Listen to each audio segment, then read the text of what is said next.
கர்த்தர் கொடுத்த நாளுக்காய் கர்த்தரை நான் நன்றி துதிக்கிறேன், ஸ்தோத்தரிக்கிறேன். இன்றைக்கி நம்ம தியானிக்க போகிறது நமக்கு ஆண்டவர்கிட்ட எவ்வளோ கேட்கணும், எப்படி கேட்கணும் அப்படிங்கிறதுலாம் நமக்கு தெரியவே செய்யாது. அதனால் நாம் வசனமே படிச்சிருக்கோம்.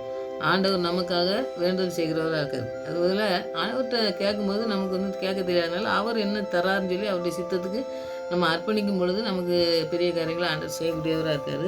அதுதான் இன்றைக்கி வசனத்தின் மூலமாக ஒரு சம்பவத்தையும் தியானிக்க போகிறோம். அதை நம்ம தியானிக்கும் பொழுது ஆண்டவர் நமக்கு கற்றுத்தர வேண்டியது நிறையா. அது நம்ம மூலமாக கற்றுக்கொண்டு அதை நம்ம நடக்கையில் நம்ம அதை நடந்து செல்லும் பொழுது அந்த வாழ்க்கையில் நம்ம பெரிய ஆசீர்வாதத்தை நம்ம பெற்றுக்கொள்ள முடியும். அதுதான் இன்றைக்கி தியானிக்க போகிறோம். ஜெயிப்போம். நல்ல தகப்பனே, நமக்கு நன்றி செலுத்துகிற சுவாமி. வசனங்களின் மூலம் நாங்கள் தியானிக்க போகும்போது ஆண்டவரே உங்களுடைய ஆவியானவர் எங்களோடு கூட பேச வேண்டுமா ஜெபிக்கிற சுவாமி.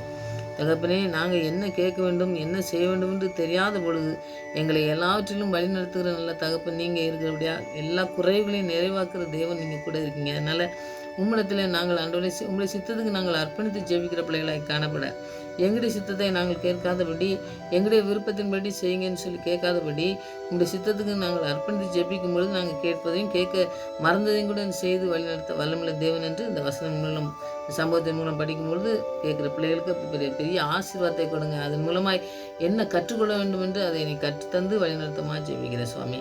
ஆவியானவர் எங்களோடு கூட பேசி வழிநடத்தமாக ஜெபிக்கிறேன். துதிக்கான மயமெல்லாம் நமக்கு செலுத்துகிறேன். இயேசு நாமத்தில் ஜெபங்களின் நல்ல பிதாவே, ஆமென். சம்பூர்ணமாய் கொடுக்குற ஜீவனுள்ள தேவன் தான் இன்றைக்கி தலைப்பு. ஏன்னா சம்பூர்ணமாக நம்ம வேறு யார்கிட்டையும் நம்ம பெற்றுக்கொள்ள முடியாது. நம்ம சம்பாதிச்சாலும் சம்பூர்ணமாக நமக்கு கிடைக்காது. அதனால் சம்பூர்ணமாய் கொடுக்குற ஜீவனுள்ள தேவன்கிட்ட நம்ம கேட்டு பெற்றுக்கொள்ளணும் அப்படிங்கிறத நாம் அந்த சம்பவத்தின் மூலமாக சின்ன பிள்ளைங்க மூலமாக படித்தாலும் அது நமக்கு எல்லாருக்குமே அது ஆண்டவரே சொல்கிறாரா, சிறு பிள்ளையை போனால் தான் பரலோக ராஜ்யமே என்னன்னா ஆண்டவர் சொல்கிறதுக்கு மேலே எதுவுமே இல்லை. சின்ன பிள்ளைகள் மூலமாகவும் நிறையா நம்ம அனுபவத்தின் மூலமாக நாம் நிறையா நம்முடைய வாழ்க்கையில் கற்றுக்கொள்ள முடியும். அதுதான் இந்த இன்றைக்கி நம்ம சம்பவத்தை நம்ம தியானிக்க போகிறோம். ஒரு சின்ன பையன் ஒரு சின்ன சம்பவமாக இருந்தாலும் அது எப்படி காரியங்கள் நமக்கு கற்றுத்தருது பாருங்கள். சிறுவன் வருவார்னா அம்மாவை கூட நம்ம பிள்ளைங்கள்லாம் கூப்பிட்டு கடைக்கு போகிறத நம்மளாம் பார்த்துருக்கோம் பார்த்தீங்களா. அந்த மாதிரி கடைக்கு எங்கள் அம்மா கூட ஒரு சின்ன பையன் போயிருக்கான். அங்கே போனவுடனே அம்மா எப்பவுமே பாருங்கள், பிள்ளைங்களை ஏதாவது ஒரு இடத்துல நீங்கள் நின்று பார்த்துட்ருங்க, ஏதாவது வேடிக்கை பார்த்துட்ருங்க, நாங்கள் சாமான்லாம் எடுத்துகிட்டு வரோம்னா கொஞ்சம் நேரம் ஆகும். அவங்க கூட எல்லாம் பண்ணிவிட்டு அதெல்லாம் நமக்கு டிஸ்டர்பாக இருக்குன்னு சிலர் என்ன செய்வாங்கன்னா, நீங்கள் ஏதாவது ஒரு பொருளை பார்த்துட்டு இரு, நான் எல்லாம் வாங்கிட்டு வரேன்னு சொல்லுவாங்கல்ல. அந்த மாதிரி அவங்கெல்லாம் பொருட்கள்லாம் ஒன்றா எடுத்து அவங்க வாங்கிட்டு இருக்கும்போது இவனுக்கு மட்டும் ஒரு நம்ம பிள்ளைங்களுக்கெல்லாம் பாருங்கள், ஒரு சில பிள்ளை கடைக்கு கூட்டு போனோம்னாக்கி பொருட்கள் ஏதாவது அவங்களுக்கு பிடிச்ச ஒரு பொருளை பார்த்துட்டே இருப்பாங்க. அதை இந்த கடைக்காரர் என்ன பண்ணால், அந்த அம்மா சாமான் எடுத்துகிட்டு இருக்கும்போது இந்த கடைக்காரர் அந்த பையனை பார்த்துட்டாரு. அவன் கண்ணு பூரா அந்த கண்ணாடி அப்போல்லாம் பாருங்கள், இந்த கண்ணாடி ஜாடியில் மிட்டாய்கள்லாம் போட்டு வச்சுருப்பாங்க. நீங்கள் கிராம சைடில் தான் பார்க்க முடியும், டவுனில் நம்ம அதிகமாக அவ்வளோவா இருக்காது. ஏன்னா இவங்கெல்லாம் பாக்கெட் போட்டு அந்த மாதிரி வச்சுருப்பாங்க. சின்ன கடையில் பெட்டி கடை மாதிரிலாம் இருக்கும் பார்த்தீங்களா கிராம சைடில். அதெல்லாம் பார்த்திங்கனாக்கி ஒரு ஜாடி மாதிரி இருக்கும், ஒரு கண்ணாடி பாட்டில். அந்த கண்ணாடி பாட்டில் மிட்டாயெல்லாம் அப்படியே எடுத்து போட்டிருப்பாங்க. நமக்கு எவ்வளோ வேணுமோ அது வாங்கிக்கலாம். அந்த மாதிரி இருந்தது. அந்த இடத்துல அந்த ஜாடியிலே பார்த்துட்டு இருக்கான் அவன். அந்த மிட்டாயில் இருக்க அதுதான் அவனுக்கு கண்ணுக்கு படுது. ஏன்னா சின்ன பிள்ளைங்களுக்கு நிறையா பாருங்கள், நீங்கள் பிள்ளைங்கள்லாம் கூப்பிட்டு போயிருக்கும்போது பார்த்தீங்கன்னா அவங்க அந்த மிட்டாயி பிஸ்கெட்டு அவங்களுக்கு வேணுங்க ஒரு இதில் தான் குறிப்பாக இருப்பாங்களோ இல்லையா. நம்ம வாங்குற சாமான்லாம் அவங்களுக்கு ஒன்றும் குறிப்பு இருக்குது. அப்போ அந்த மாதிரி இருந்ததில் தான் இந்த தம்பிக்கும் ஜாடியிலே அந்த மிட்டாயை பார்த்துட்டே இருக்கான். இதை பார்த்தோன்னா கடைக்காரங்க நிறைய சொல்லுவாங்கள்ல, நீ வேணுங்க எடுத்துக்கப்பான்னு சொல்லி நம்ம கிராம சைடில் தான் அந்த மாதிரி சொல்லுவாங்க. அந்த பையனை பார்த்துட்டு, எப்பா நீ வேணா உனக்கு என்ன வேணுமோ அதை வேணா நீ எடுத்துக்க தம்பி அப்படின்னு சொல்லி அவர் கேட்டிருக்காரு. அவர் அந்த பையன் அசையவே இல்லை. ஏன்னா மிட்டாய் கேட்டோன்னே சில பிள்ளைங்க போய் ஒன்று எடுத்துகிட்டு அப்படியே போயிடும் பார்த்தீங்களா. இவன் ஒரு நல்ல சாமர்த்தியமாக இருந்திருக்கான். இந்த மாதிரி நம்முடைய வாழ்க்கையில் ஆண்டுகிட்ட கேட்கும்பொழுது நம்ம இவ்வளோ வேணும், எனக்கு இவ்வளோ தாங்க அப்படின்னு சொல்லி நம்ம கேட்கும் பார்த்தீங்களா. அந்த மாதிரி இல்லாமல் அந்த சின்ன தம்பி மூலமாக நாம் கற்றுக்கிறது என்னென்னா, ஆண்டவர்கிட்ட நீங்கள் என்ன தர இருக்கீங்களோ, ஆண்டவரே உங்களுடைய சித்தம் என்ன எங்களை நடத்துறதுக்கு இருக்கீங்களோ அதுன்னு சொல்லி நம்முடைய வாழ்க்கையை முற்றிலுமாக ஆண்டவருடைய சித்தத்துக்கு நம்ம அர்ப்பணிக்கும் பொழுது அவர் கொடுக்குற ஒரு பரிசு பெருசாக இருக்கும். அவர் கொடுக்குற ஆசீர்வாதமும் பெருசாக இருக்கும். அவர் தரக்கூடிய எல்லாமே பெருசாக இருக்கும். அதனால் இந்த தம்பி கேட்குறது பாருங்கள், அவன் மிட்டாய் எடுத்துக்கன்னு சொல்லி கடைக்காரர் சொல்லும்போதும் இவன் அசையலை. ரெண்டாவதும் சொல்கிறாரு. ஏன்னா சில பிள்ளைங்கள்லாம் பார்த்திங்கனாக்கி நீ எடுத்துக்க அப்படின்னு சொன்னோம்னாக்கி அம்மா நம்ம கொஞ்சம் கண்டிப்பாக வளர்த்து வச்சுருந்தோம்னாக்கி பிள்ளைங்க யாருன்னு சொல்லி நீ எடுத்துக்க, நீ இதை சாப்பிடு அப்படின்னு சொன்னோம்னா சாப்பிட மாட்டாங்க. அதனால் அது ரொம்ப முக்கியங்க. நம்ம பிள்ளைகளுக்கு அதெல்லாம் கற்றுக் கொடுக்கணும். ஏன்னா ஒருத்தர் வந்து இதை எடுத்துக்கன்னு சொன்னால் எடுத்துக்கிட்டோம்னாக்கி பாரு இந்த பையன் பாருங்கள் ஒன்றுமே வாங்கி கொடுக்க மாட்டாங்க இவளுக்கு, இப்படி கேட்டவுடனே போய் எடுக்கானே அப்படின்னு சொல்லுவாங்கன்னு ஒரு மாதிரி நமக்கே ஒரு கேவலமாக இருக்க மாதிரி இருக்குன்னு சொல்லிட்டு சிலர்லாம் நம்ம அதை பிள்ளைகிட்ட சொல்லி வளர்ப்போம். யாரும் கேட்டாங்கன்னாக்கி ஒன்றும் வாங்கக்கூடாது அப்படின்னு சொல்லி வளர்ப்போம் பாருங்கள். அந்த மாதிரி இவங்க கடைக்கார சொன்னோன்னா போய் எடுக்காமல் இருக்கேன். ரெண்டாவது அந்த பையனை சொல்லி எப்பா நீ உனக்கு வேணுங்கிறத எடுத்துக்க அப்படின்னு சொல்லி எடுத்துக்கிட்ட சொன்னோம்னா இவன் வந்து எடுக்க மாட்டாங்க.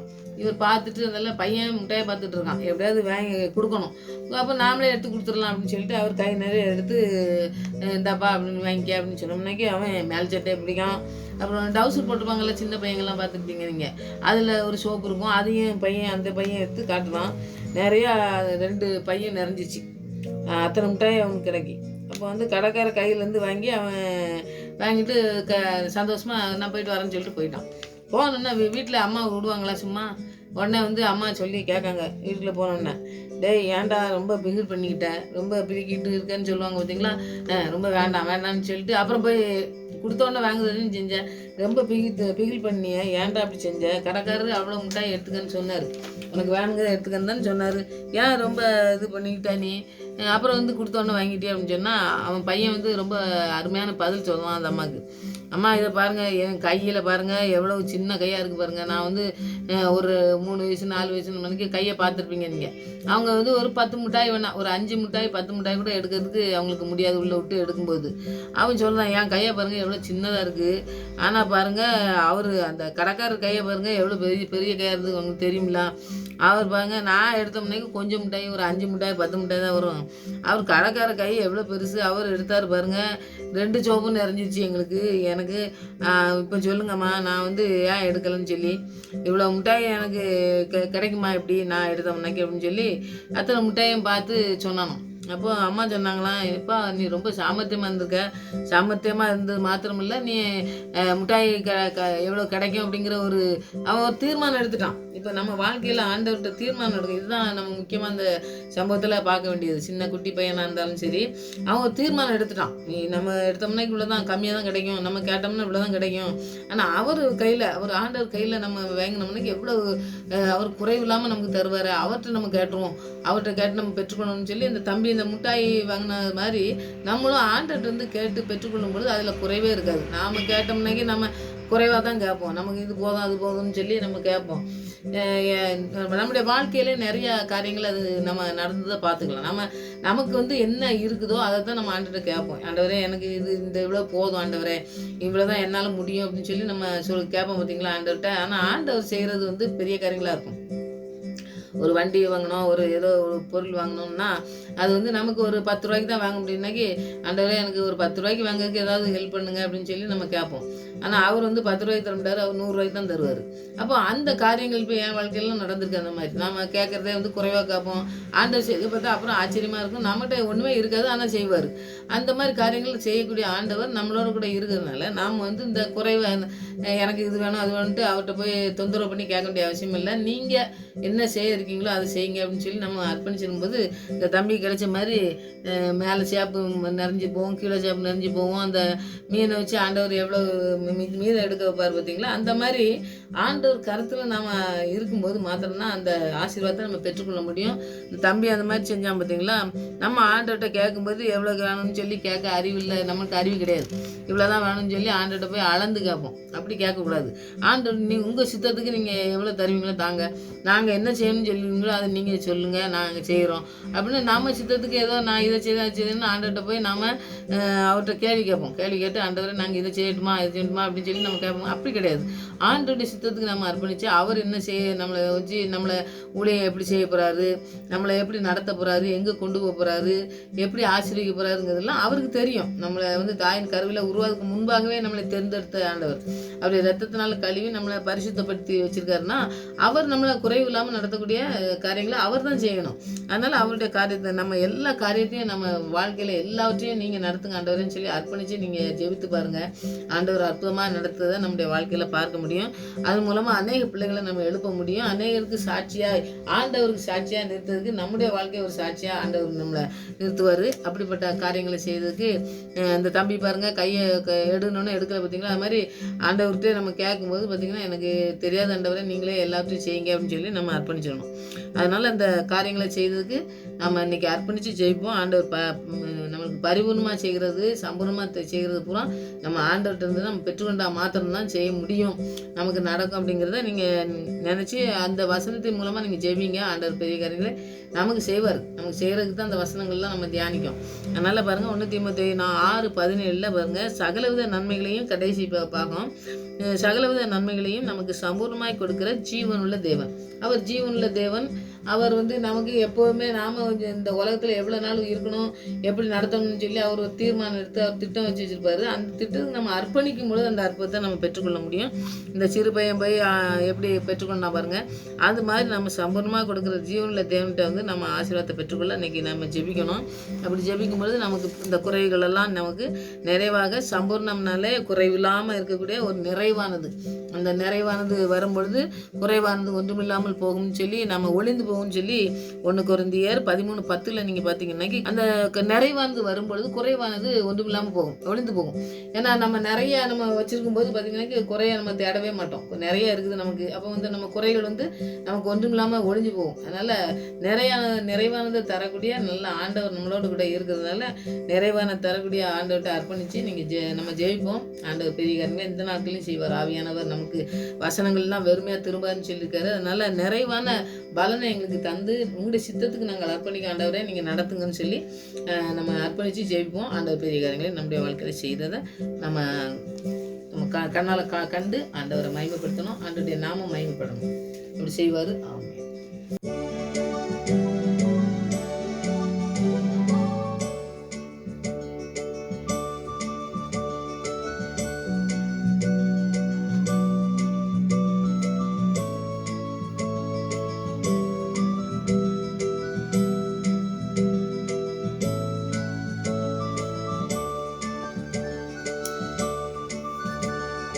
திருப்தியாக்கி நடத்திடுவார், தேவைகளை சந்திப்பார், மீதம் எடுக்க வைப்பார், பிறருக்கு கொடுக்க வைப்பார். திருப்தியாக்கி நடத்திடுவார், தேவைகளை சந்திப்பார், மீதம் எடுக்க வைப்பார், பிறருக்கு கொடுக்க வைப்பா. பாடி கொண்டாடுவோம், கோடி நன்றி சொல்லுவோம். பாடி கொண்டாடுவோம், கோடி நன்றி சொல்லுவோம்.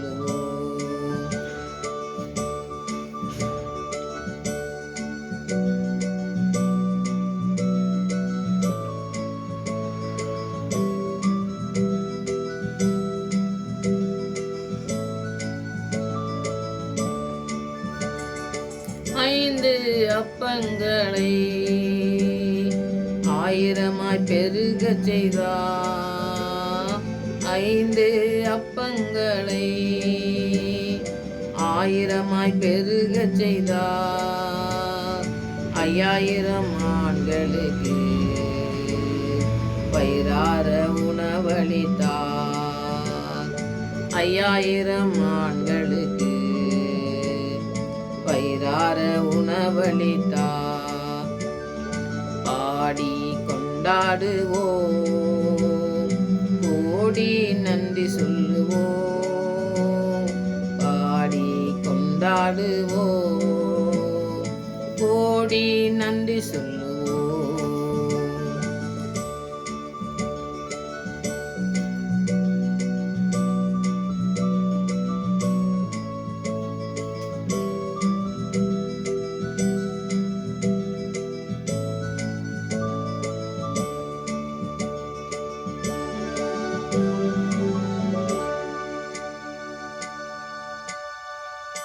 ஜெயிப்போம்.